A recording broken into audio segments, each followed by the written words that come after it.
Hamtada Jilisna ko na mayam kurumjari ay nga si mayam da kayo magkaldang sinukjagi hay na video si siyamjarak pa ni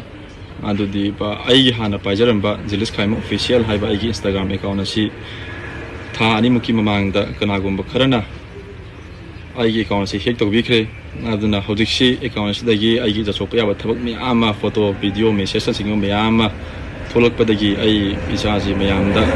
ay na ti hay si mayam da singdok sege hay na ay si video si tan ja laraga video si mayam da share tok jabani hay ba ay Instagram account na si mayam changdarang tang report to view hay na ay na request tok jari mayam bu